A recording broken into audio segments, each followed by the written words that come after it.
आज ना बढ़िया नहीं, कल मैं ज़्यादा जज्बाती हो गया। क्या फायदा, गर्मी कम थोड़ी होगी। और भाई साहब कल के बाद से ना मेरे को एक एहसास हुआ कि गर्मी कहाँ से होगी, सूरज से। अब सूरज के सामने डायनासोर नहीं टिक पाया तो अपना क्या घमंड है, किस बात का घमंड।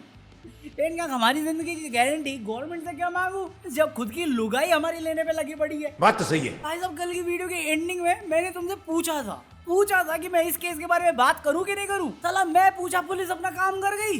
पता चला क्या हुआ भाई, तौबा है मेरी तौबा। साले जब हम बच्चे थे ना तो एक मीम चला था 10 रुपए के नोट पे, सोनम गुप्ता बेवफा है। ये तो बुढ़ापे में समझ में आया, गुप्ता नहीं रघुवंशी बेवफा निकली बे। लका लका लका लका लका लका लका लका। अब देखो इंटरनेट पे जो चल रहा है वो तो मैं अभिषेक आनंद में बात करूंगा, बट इस केस के बारे में अगर तुम उन गिने चुने लोगों में से जिनको नहीं मालूम तो मैं तुम्हें रफ वर्जन कहानी का सुना देता हूँ, क्योंकि हम ग्रेट स्टोरी टेलर। ठीक है, so basically Indore based couple थे। अरेंज मैरिज, कोई लव मैरिज का एंगल नहीं है। अरेंज मैरिज हुई जिसमें है राजा रघुवंशी पतिदेव और सोनम रघुवंशी पत्नी देव। राजा 30 का, सोनम 27 की। तो बीवी ने पति को बोला, ए राजा जी चलो मेघालय घूम के आते हैं, बहुत रोमांटिक जगह है। तो इन्होंने कहा चलो, हम ही हनीमून मनाया है। तो ये चले गए। 10 लाख का गहना पहन के गई सोनम रघुवंशी, ऐसा सासू माँ ने कहा है। तो 20 तारीख को ये लोग गुवाहाटी पहुंचे, फिर गुवाहाटी से 21 तारीख को शिलोंग पहुंचे। शिलोंग में इन्होंने रात में वहीं पे स्टे किया। 22 तारीख को सुबह चेकआउट किया, ब्रेकफास्ट भी नहीं खाया, चेकआउट किया। और ये लोग गए ट्रैकिंग करने 3000 स्टेप करके। वो कोई ब्रिज है, वो रूट ब्रिज करके, तुमने बंटाई के सॉन्ग में सुना होगा, देखा होगा उसे, या इमेज दिखा दूंगा मैं तुम्हें। और फिर वहीं पे उन्होंने स्टे किया। फिर अगले दिन वो निकले और उसके बाद से उनका कोई अता पता नहीं, कोई आइडिया नहीं कहाँ पे है। तो जब ये ट्रैकिंग कर रहे थे तब बीवी ने अपने पति की लंबी उम्र के लिए उपवास भी रखा था, क्योंकि इस टाइम पे बहू की सास से बात हुई थी। बट अगले दिन से ये मिसिंग हो गए। होटल से चेकआउट किए, निकले और फिर मिसिंग। दोनों में से किसी का अता पता कुछ नहीं लगा। फिर 24 तारीख को जो स्कूटी इन्होंने रेंट की थी वो किसी आदमी को मिली, जिसने पुलिस को इन्फॉर्म किया कि भैया ये अबैंडन स्कूटी पड़ी हुई है यहाँ पे। जिसके बाद स्कूटी रेंटेड थी, तो उन्होंने रेंट ओनर को अप्रोच किया पता करने के लिए किसकी है। और 25 तारीख तक पुलिस को कंफर्म हो गया कि ये रघुवंशी ने जो रेंट किया था वो है। ये न्यूली वेड कपल है जो हनीमून मनाने आए थे। और तब से इन दोनों की सर्च शुरू हुई। तो जो सर्च 25 तारीख से शुरू हुई, 2 तारीख को उनको एक डिकम्पोज्ड मिली और उसके हाथ पे टैटू था राजा, जिससे आइडेंटिफाई किया गया, अरे ये तो पति देव है, राजा रघुवंशी। और उसके साथ कुछ सामान भी मिला, बट जो पत्नी देव थी, पत्नी परमेश्वर, वो मिसिंग थी। और जो इनको शरीर मिला उसके साथ वो कट्टा, क्या कहते हैं इसे, मसाटे जो भी होता है। तो सबको यही लग रहा था ये कुछ ऐसा वो ट्राइब वाइब का सीन होगा, बंदी किडनैप होगी, बंदी के साथ कुछ गलत हुआ है। तो बंदी की तलाश चालू रही और हर जगह पे इन्वेस्टिगेशन हुई थी। और सब जगह पे यही लग रहा था कि भैया कुछ तो ये ट्राइबल या लोकल विलन्स के साथ हो गया इनका सीन, जहाँ पे मतलब गलत टाइम पे गलत जगह पे गलत पहुंच गए ये लोग। और तब से लेके पत्नी का कोई अता पता नहीं था। और मैं खुद सोच रहा था कि भाई ये क्या हो रखा है, इसमें तो साफ साफ लग रहा है कि भैया कोई लोकल गैंग का हाथ होगा जहाँ पे गलत टाइम पे पकड़े गए हैं। और यहाँ तक कल की बात थी जब मैंने तुम्हें बोला कि इसको कवर करना है। फिर 9 तारीख को आज खबर ये आई कि शाम में इसने अपना फोन ऑन किया और अपने घर वालों को कॉल किया, जिसके बाद इसने सरेंडर किया, अरेस्ट हुई। और उसके बाद 3 लोगों को और अरेस्ट किया गया, जिन्होंने ये एक्सेप्ट किया कि सोनम रघुवंशी ने उनको सुपारी और पान कत्था दिया था ये सारा कांड रचने के लिए। ये सीन तो हो गया, बंदी को अरेस्ट कर लिया गया। बंदी का आशिक था, जो चेहरा दिखा रहे हैं मैं दिखाऊंगा नहीं, पता नहीं क्यों, क्योंकि ऑनगोइंग इन्वेस्टिगेशन है। प्लस तुम चेहरा देखोगे, तुमने लप्पू सा सचिन देखा हुआ है, फिर वो सीमेंट वाला केस भी तुम्हें याद ही है। लड़कियों की चॉइस बहुत बेकार होती जा रही है। और मेरे समझ में नहीं आ रहा, तुम दुनिया भर का टेंशन आदमी के सर पे डाल सकती हो, किसी की भी जिंदगी को नर्क बना सकती हो, और तुम्हें बेस्ट वे डिलीट करने का लग रहा है। अबे आशिक बनाना, प्यार करने का दम रखती हो तो बाप को मना करने का दम रखो। लोग इसकी पुरानी फुटेज निकाल के रखने लग गए, जहाँ पे वो सिंदूर बिंदूर लगा रहा था, कह रहे देखो लड़की खुश नहीं थी। अरे खुश नहीं थी, ये शादी की फोटो, बंदा मुझे कुछ नहीं दिख रहा इसमें तो। अरे भाई अगर तुम्हें नहीं करनी शादी तो मना कर दो, डिवोर्स कर लो, पैसे खा लो, जान खाने की क्या जरूरत है। अरे भाव खा लो, उतना तक ठीक है भाई। एक बंदा क्या करे अब तुम्हारे लिए, तुझे क्यों बताऊं। एक जमाने में साला मेरा पति मेरा परमेश्वर है, आजकल के बीवी पति को ही परमेश्वर तक पहुंचा दूं क्या। अबे साले, साला पूरा मर्द समाज डरा रखा है इन लड़कियों ने। क्या ये? और मेरा प्रॉब्लम ये नहीं कि ये हो रहा है, मेरा प्रॉब्लम ये है कि सारी फेमिनिस्ट और वो और लिबरांडू सब रोते रहते हैं या राइट विंग रोता रहता है कि भाई साहब ये औरतें जो कर रही हैं तुम इसको बोल रहे हो, लड़के भी तो अरे जो गलत करते हैं उनके साथ करो ना। शरीफ को लूटने के लिए किसने बोला तुम्हें? उस घर वालों ने क्या बिगाड़ा किसी का? तमीज से जिया होगा, इज्जत से नौकरी पाई होगी, समाज में एक अच्छी इज्जत के साथ रह रहा होगा। क्या गलती उस आदमी की, उसके परिवार की? मैं हैरान हूँ। क्या ट्रेंड है यार, मेरे को लेजिट समझ में नहीं आ रहा। तुम्हें शादी नहीं करनी मत करो, अपने घर वालों को कन्विंस नहीं कर सकते, दूसरा घर वालों को चिराग छीनने का हक किसने दे दिया तुम्हें? अरे देवी बोला था, काली माता बनने के लिए किसने बोल दिया तुम्हें? और वहां पे भी लॉजिक और सेंस तो होना चाहिए। अरे घर छोड़ के भाग जा, पैसे लेके भाग जा। क्या है ये, क्या माइंडसेट बना रखा है हमने आजकल कि नहीं मेरा पति मेरे पर अत्याचार नहीं करा, ये लुक्खा लड़का है जो मुझे कूटेगा पीटेगा, काम धंधे का है नहीं, इज्जत नहीं करेगा, इसके चक्कर में मैं इसको मारूंगी। ये कोई मजाक चल रहा है? अब लोग इसमें ना मीम्स बना रहे, बहुत ज्यादा जोक्स कर रहे हैं। मैं कहा एक पल के लिए सोचो, वो लड़का तुम्हारे घर का हो, तुम्हारा भाई हो, बड़ा भाई हो, छोटा भाई हो, उसके साथ तुम ये बात कर रहे होगे? भाई रूट कॉज आइडेंटिफाई करने के लिए ना ये memes he best way, not a best way man. अगर ये बेस्ट वे तो फिर बैंगलोर स्टैम्पेड में वो जो बाप का रोते हुए चल रहा था उस पर क्यों नहीं बना रहे मीम? ये बेस्ट वे कैसे है? बाप तो ये कह रहा है कि मेघालय पुलिस गलत कर रही है, मेरी बेटी को फंसाया जा रहा है। तेरी बेटी ने मेघालय के हनीमून टिकट बुक करी है, पूरी प्लानिंग उसकी है, कॉन्ट्रैक्ट डिलीटर्स बोल रहे हैं उसकी प्लानिंग प्लॉटिंग है। क्या पागल है? प्यार कंट्रोल उदय। और बाप ये कह रहा है कि पुलिस गलत बोल रही है, मेरी बेटी शरीफ है। अबे किसी का बेटा डिलीट करवा दिया उसने, कौन से नशे हैं ये? नहीं चाहिए मुझे, मत देना ठेकेदार का नंबर, क्योंकि ऐसे बहुत सारे लोग देखता हूं मैं दिन भर में जो ऐसे नशे करके बैठे हैं जहां पे उनको कभी कुछ गलत दिख ही नहीं रहा, सब कुछ चंगा सी चल रहा है। लेकिन मैं मजाक नहीं कर रहा हूं। अभी खबर आई है महाराष्ट्र से, महाराष्ट्र तुम्हें पता है लोकल ट्रेन का क्या ओवर क्राउड होता है। आज खबर आई है ओवर क्राउडिंग की वजह से 5 लोगों के साथ दुर्घटना घटी है जो अब हमारे साथ नहीं रहे, ओवर क्राउडिंग की वजह से रश आवर्स में। ये एक्सप्लेनेशन है, सबको पता है वो प्रॉब्लम है कितने सालों से। मुंबई स्पिरिट का नाम देगा चिपका दो, कुछ भी। अब कौन बात करे उस बारे में? कौन देगा उनके घर को सहारा? कल तक साला बैंगलोर स्टैम्पेड था, अर्नब गोस्वामी और विराट कोहली को माफी देने वाला नहीं था, उसको सीएम डिप्टी सीएम पुलिस सबसे हिसाब चाहिए था।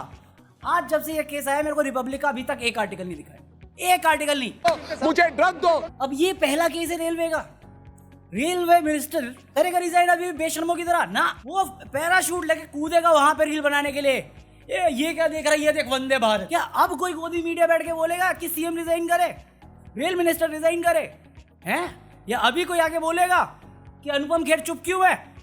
अनुपम खेर को माफी मांगनी चाहिए, परेश रावल को माफी मांगनी चाहिए, या वो अभी भी अपना ठीक है नशे में मुक्त बैठे हुए हैं? अभी कोई डिबेट दिखेगी तुम्हें इस पे? आरसीबी विराट कोहली और कर्नाटका रूलिंग कांग्रेस रूलिंग था तो सब वैलिड क्वेश्चन देना, इस पे होगी सवाल, इस पे मांगी जाएगी अकाउंटेबिलिटी। वो नहीं हो पाएगा। और मुझे भी मालूम है, तुम्हें भी मालूम है, नहीं होगा कुछ भी।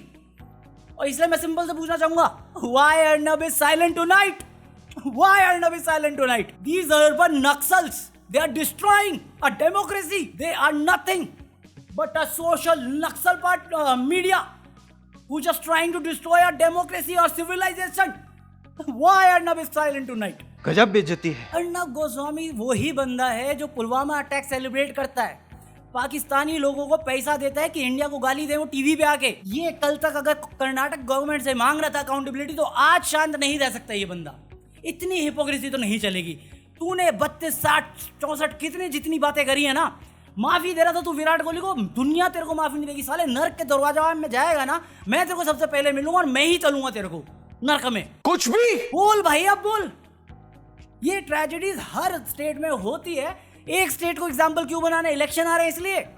आज कल तक उन 11 की वैल्यू थी, आज इन 5 की वैल्यू नहीं होगी। हमारे यहाँ ऐसा ही होता है। रेलवे की तरफ से खबर आ रही है कि अब ये ऑटोमेटिक क्लोजिंग डोर डालेंगे। मैं मुंबई का भी नहीं, महाराष्ट्र का रहने वाला नहीं हूँ। लोकल का तो पता है अपने को, और ये क्राउडिंग का भी पता है अपने को। दिल्ली स्टैम्पेड बनता भी नहीं था, ये तो बहुत पहले से पता था अपने को, होना ही होना है। तुम एज एन मिनिस्ट्री पोस्ट पे जहाँ पे तुम्हारे पास पावर है, अथॉरिटी है करने की, नहीं कर सकते थे? हमें वेट करना होता है एक ट्रेजेडी हो जाए फिर हम एक्शन लेंगे, या उन तो पे हम अपना पॉलिटिकल गेम खेलेंगे? और कितने रेलवे दुर्घटनाएं होंगी उसके बाद अश्विनी वैष्णव डिजाइन करेगा? कोई पूछेगा ये सवाल? मैं तो नहीं पूछ सकता भाई, मेरी तो हवा खराब है। गोदी मीडिया तो कर सकता है। एक सवाल, उन 11 की वैल्यू थी तो इन 5 की नहीं है। या आप ये कहना चाहते हो कि कांग्रेस रूलिंग स्टेट है तो वहां पे जान की वैल्यू होगी, बट भाजपा की अगर रूलिंग स्टेट है वहां पे जान कोई फर्क नहीं पड़ता। जोर जोर से बोल के लोगों को स्कीमें बता दे। 11 साल रूलिंग के हो चुके हैं आज, अमृतकाल के। क्या चेंज हो गया? एक टाइम पे ऐसी इंसिडेंट होती थी, लोग रिजाइन करते थे, टीवी चैनल वाले डिबेट करते थे, रिस्पॉन्सिबल अकाउंटेबल माना जाता था, लोगों को जवाबदारी देनी पड़ती थी। कर्नाटक में जो हुआ गलत था, उन्होंने ली रिस्पॉन्सिबिलिटी? नहीं ली, उन्होंने पल्ला झाड़ा है। मैं बोल रहा हूं बट अभी यहां पे इतना भी होगा, कोई देगा जवाबदारी? गोदी मीडिया वाहवाही में लग जाएगा और जैसे आज तक के सारे इंसिडेंट, सारी ट्रेजेडी दबा दी गई थी, वापस इसको भी दबा दिया जाएगा पन्नों में। और जो भी सवाल पूछेगा उसको मिलेगी FIR, police complaint, social media blackout, CBED, tax, सबकी रेड और जेल टाइम विदाउट बेल। और गोदी मीडिया उसके बाद जाके तुम्हें ही विलन बना देगी अगर तुमने सवाल पूछा होगा। जैसे तुम रेलवे मिनिस्टर हो, तुम्हारी रिस्पॉन्सिबिलिटी थी, तो तुम सवाल कैसे पूछ रहे हो? अपने आप से पूछो कि सवाल पूछने का हक कैसे है, तुम ही रेलवे मिनिस्टर हो। विलन बनाना गोदी मीडिया का काम है, डराना गवर्नमेंट एजेंसी का काम है। नेता से कोई सवाल मत करो, नेता से कोई रिस्पॉन्सिबिलिटी मत पूछो। वर्ल्ड की largest democracy, 4th largest economy sir. मरना तेरे को डर नहीं लगता? 50% पेट्रोल पे टैक्स भरते हैं, 30% सैलरी टैक्स भर रहे हैं, 18% हेल्थ टैक्स भर रहे हैं और उसके बदले में हमें ये सर्विस मिलती है। बट सवाल मत करो, तो सवाल बिल्कुल मत करो। एक सवाल ही है हमारे पास ले दे के, वोट और questions, that's all we can do. अब वो भी छीन लिया गया है। जब पहला इंसिडेंट हुआ था इनकी रूलिंग में, तब तुमने बाईपास किया, गोदी मीडिया ने सपोर्ट किया, अंधभक्तों ने सपोर्ट किया। फिर वो बैक टू बैक हुआ, जहां पे पहली बार पे गलती का एहसास नहीं हुआ, गलती पे रिवॉर्ड मिल रहा है, तो क्यों ही करे काम कोई? सिर्फ दिखावे के लिए रील बनाओ, उद्घाटन करो, फालतू का नौटंकीबाजी करो कि कोई नेता नहीं अभिनेता हो। और ये सब होने के बाद कल मैं तुम्हें नारी शक्ति के बारे में बता रहा था, तुम्हें मणिपुर के बारे में बता रहा था। आज हमारा होम मिनिस्टर जाके बोलता है कि इन 11 सालों में जम्मू एंड कश्मीर और मणिपुर में शांति आ पाई है उनकी वजह से। 1.5 महीना हुआ है पहलगाम को। मणिपुर की न्यूज मैंने कल दी है तुम्हें, आज भी दे सकता हूं।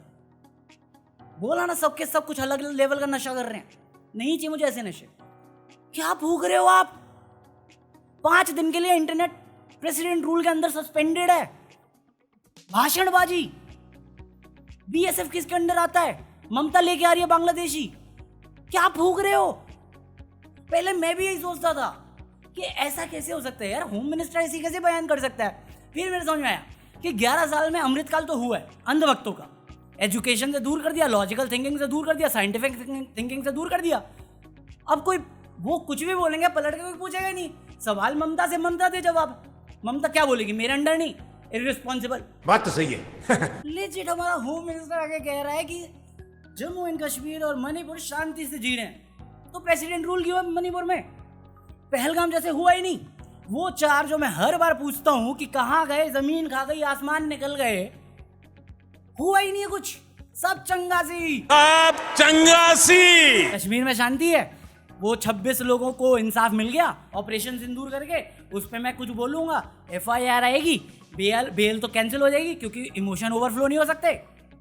Democracy, 4th largest economy sir, crowded train, Vande Bharat sir, women safety, G7 invitation sir, यही करते रहेंगे भाई। इन government engineer, clerk, IAS IPS officers के घर में लाखों करोड़ों के रुपए पाए जा रहे हैं। जितनी उनकी सैलरी नहीं, उससे 3-4 गुना ज्यादा। कितने रिपोर्ट पढ़ रहे हो? अभी एक केस सामने आया, सुना? ना खाऊंगा ना खाने दूंगा, चल रहा। बोला ना डेनाल बेस्ट थिंग है। मेरी बेटी ने नहीं किया होगा, पुलिस फंसा रही है। मणिपुर, जम्मू कश्मीर शांत है, आप बैठ के जज मत करो। बांग्लादेशी घुस रहे हैं, ममता गुजारी है। दिल्ली में अरविंद केजरीवाल। कोई सेंस है इस बात की? इन सब के लिए रिस्पॉन्सिबल कौन है? नेहरू, इंदिरा, राहुल। खत्म। राहुल गांधी ने एक सिंपल क्वेश्चन इलेक्शन कमीशन से किया, इलेक्शन कमीशन तो बोगस आंसर देके चला गया, जिस पे मैं बात भी नहीं करूंगा। भाजपा और अंधभक्त इतना पागल हो गए, मैं कहा तुम उसी को सही साबित कर रहे हो। फिर चलो इससे ज़्यादा बोलूंगा नहीं यार, ये गर्मी से ना मेरी हालत खराब हो गई, सच बता रहा हूँ। कल इतनी गर्मी थी, आज भी गर्मी है, बट आज थोड़ी कम है, बट मेरी एनर्जी एकदम खत्म है। मैं साला ग्लूकोन डी पी के चल रहा हूँ, हिम्मत नहीं हो रही मेरी रिकॉर्ड करने की या बोलने की भी। सो मैं मिलता हूँ कल। पहले मैंने सोचा था अभिषेक आनंद पे आ जाऊँगा, बट मेरे को लगता नहीं मैं आ पाऊँगा, तो मैं रेस्ट करता हूँ, मैं मिलता हूँ अभिषेक आनंद में परसों। अभी के लिए लाइक करो, मैं मिलता हूँ, प्लीज।